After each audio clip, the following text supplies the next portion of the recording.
Breaking news Shri Chaitanya కాలేజీలో మరో దారుణ ఘటన చోటు చేసుకుంది.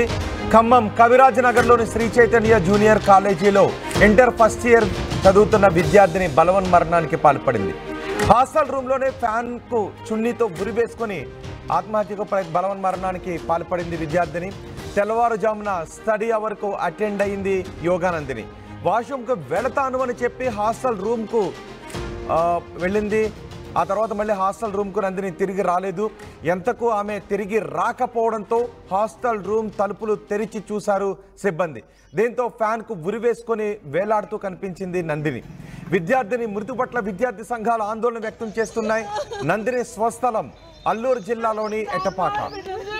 నందిని మరణంపై కుటుంబ సభ్యులు ఆవేదన వ్యక్తం చేస్తున్నారు.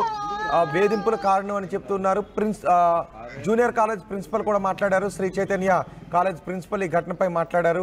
ఏం మాట్లాడారో చూద్దాం. ప్రిన్సిపల్ అండి, NG campus Sri Chaitanya college. అమ్మాయి పేరు దేగల యోగానంద, G3 సెక్షన్లో ఉంది.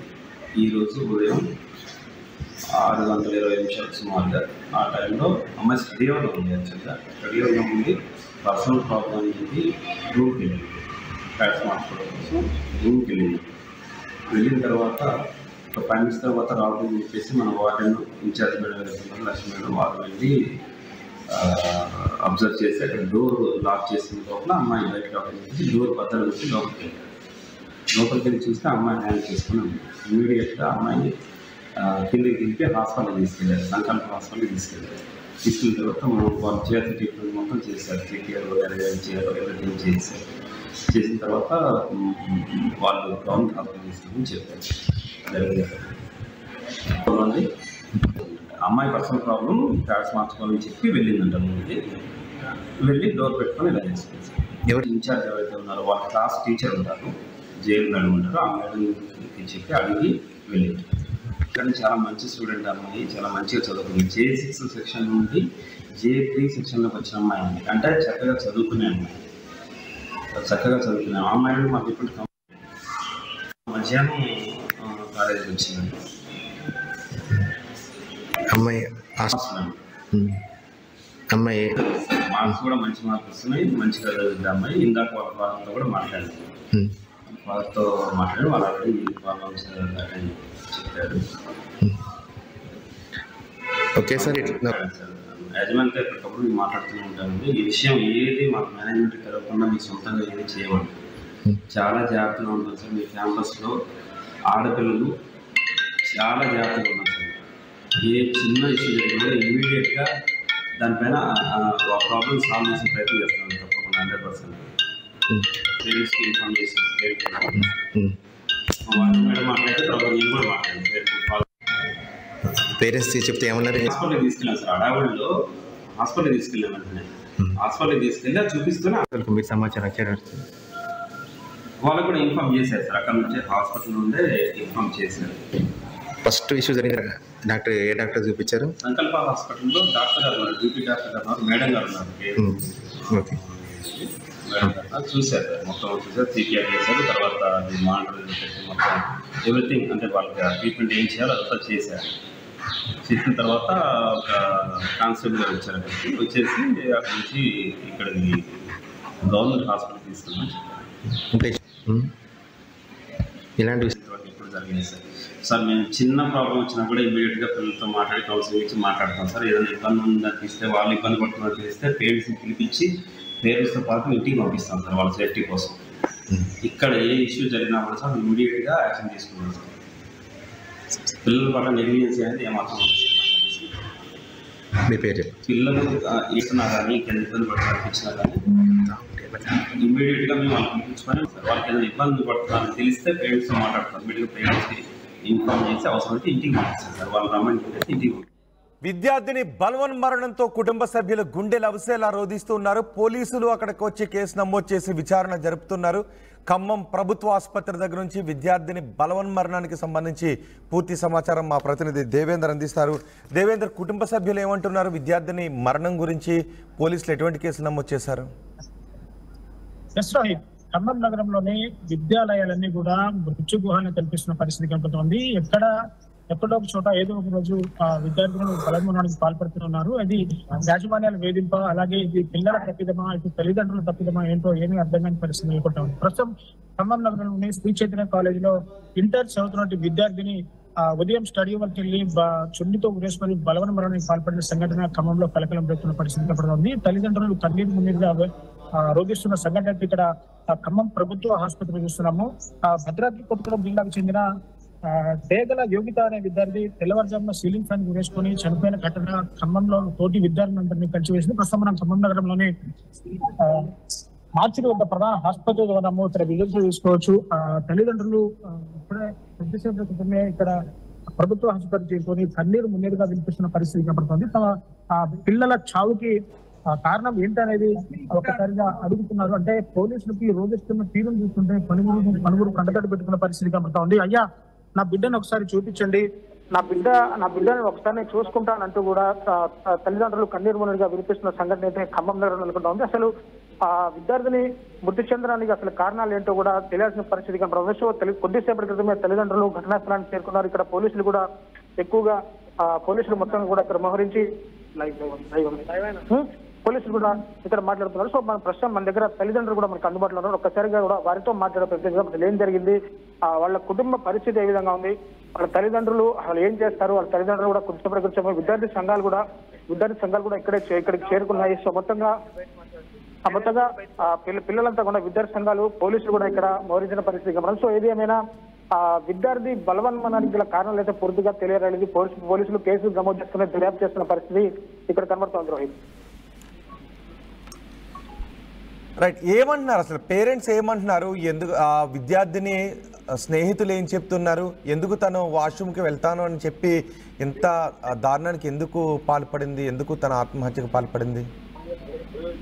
రోహిత్, ఆత్మహత్యకు పాల్పడిన గల కారణాలు ఇంకా తెలియాల్సి ఉంది. తను క్లాస్ రూమ్ లో చాలా యాక్టివ్ గా ఉంటుందని చెప్పేసి తోటి విద్యార్థులు కూడా చెప్తున్న పరిస్థితి కనబడుతుంది. అసలు ఏం జరిగింది, అసలు ఎందుకు తను ఉదయం స్టడీ అవర్ లోంచి వాష్రూమ్ కి దేవేంద్ర, అక్కడ హాస్పిటల్ దగ్గర పేరెంట్స్ ఉన్నారు, ఒక్కసారి వాళ్ళతో మాట్లాడించడానికి కుదురుతుందా? సార్ ట్రై చేస్తాను సార్. ఇక్కడ పోలీసులు కూడా భారీగా మోహరించారు. అక్కడ ఎవరిని కూడా ఎలో చేయని పరిస్థితి ఇక్కడ కనపడతా ఉంది. సో కొద్దిసేపటి తర్వాత వాళ్ళ మృతురాలి విద్యార్థి తల్లిదండ్రులు కూడా మీడియాతో మాట్లాడే అవకాశం ఉంది. సో ఒకసారిగా ప్రయత్నం చేస్తాను, విద్యార్థి తల్లిదండ్రులతో మాట్లాడించే ప్రయత్నం అయితే నేను చేస్తాను. సో ఒక నిమిషం వాళ్ళ విద్యార్థి తల్లిదండ్రులతో మాట్లాడడానికి మనం ప్రయత్నం చేద్దాం.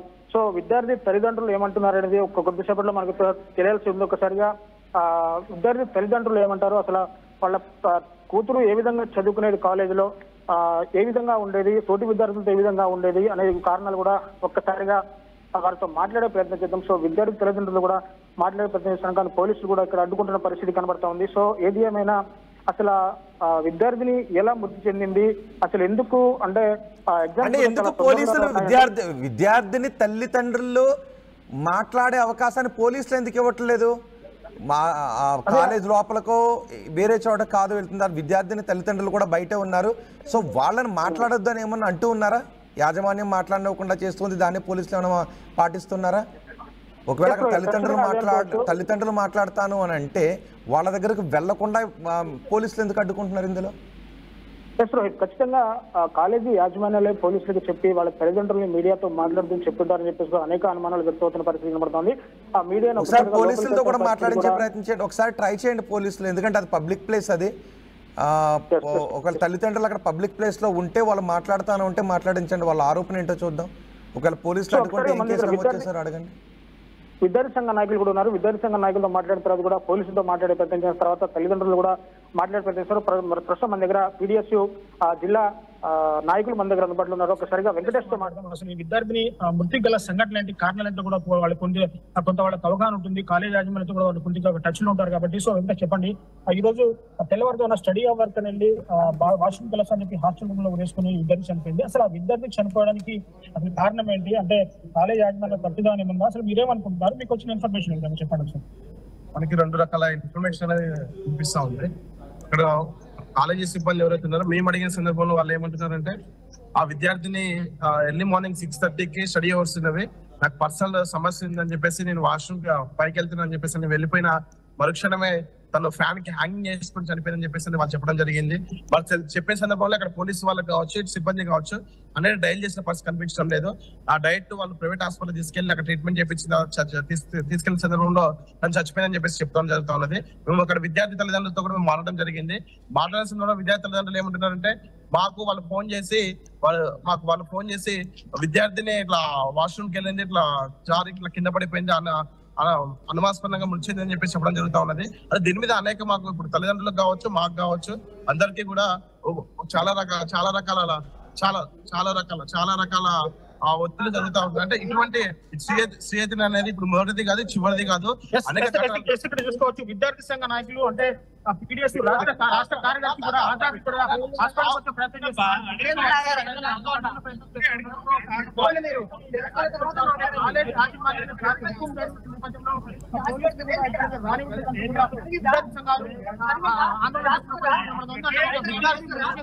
అంటే కనీసం రాష్ట్ర అంటే విద్యార్థి సంఘ నాయకులుగా వాళ్ళకి వచ్చే హక్కు ఉంది, వాళ్ళు ఇక్కడ సందర్శించే నైతిక విలువలు కూడా ఉన్నాయి. కానీ వాళ్ళని ఇక్కడికి రానియకుండా అడ్డుపడడం పట్ల పోలీసులు ఎందుకు అంత అత్యుత్సాహం ప్రదర్శిస్తున్నారనేది పూర్తిగా అర్థం కాని పరిస్థితి నెలకొన్నారు. సో మొత్తంగా పీడిఎస్ రాష్ట్ర కార్యదర్శి ఆజాద్ కూడా ఇక్కడికి వస్తుంటే వాళ్ళని ఆపడానికి ప్రయత్నం చేస్తున్నారు. పోలీసులతో వాళ్ళతో వాగ్వాదం కూడా చేస్తున్న పరిస్థితి కనబడుతోంది. ఎందుకని పోలీసులు ఒక ఇంత చిన్న సంఘటనకు సంబంధించి ఎందుకు ఇంత పెద్ద ఇష్యూ చేస్తున్నారని పూర్తిగా తెలియాల్సిన ఉన్న పరిస్థితి కనబడుతుంది. సో ఇప్పుడు మన దగ్గర పోలీసు అధికారులు కూడా మనకు అందుబాటులో ఒకసారిగా మనం పోలీసు అధికారులు కూడా మాట్లాడే అసలు ఏం జరుగుతుందో ఒకసారిగా తెలుసుకునే పరిస్థితి వచ్చేదాం. సో ఒక్కసారిగా పోలీసులు కూడా ఇక్కడ భారీగా విజువల్స్ లో ప్రధానంగా ఇక్కడ వాగ్వాదం ఇక్కడ జరుగుతోంది. స్టూడెంట్స్ లీడర్స్ అలాగే పోలీసులకు మధ్య వాగ్వాదం నడుస్తున్న పరిస్థితి కనబడుతుంది. సో ఇదేమైనా విద్యార్థి మృతి కారణాలు కూడా పూర్తిగా మాట్లాడాలి. పోలీసు అనుమతి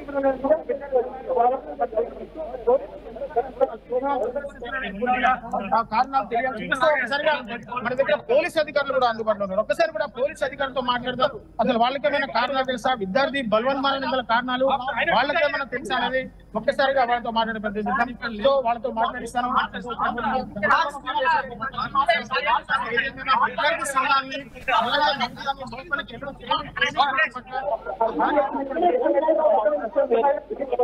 మన దగ్గర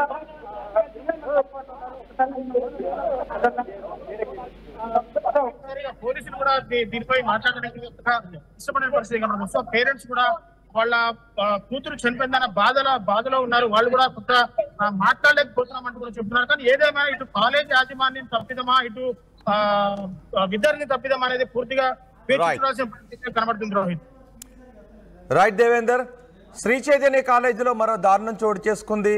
ఖమ్మం కవిరాజ్ నగర్లోని శ్రీ చైతన్య జూనియర్ కాలేజీలో ఇంటర్ ఫస్ట్ ఇయర్ చదువుతున్న విద్యార్థిని నందిని బలవన్మరణానికి పాల్పడింది. హాస్టల్ రూమ్లోని ఫ్యాన్కు చున్నీతో ఉరివేసుకుని బలవన్మరణానికి పాల్పడింది. తెల్లవారుజామున స్టడీ అవర్కు అటెండ్ అయింది యోగనందిని. వాష్రూమ్కి వెళ్తాను అని హాస్టల్ రూమ్కి వెళ్ళి నందిని తిరిగి రాలేదు. ఎంతకు తిరిగి రాకపోవడంతో హాస్టల్ రూమ్ తలుపులు తెరిచి సిబ్బంది చూశారు. ఆ సమయంలో ఫ్యాన్కు ఉరివేసుకొని వేలాడుతూ కనిపించింది నందిని. విద్యార్థిని మృతి పట్ల విద్యార్థి సంఘాలు ఆందోళన వ్యక్తం చేస్తున్నాయి.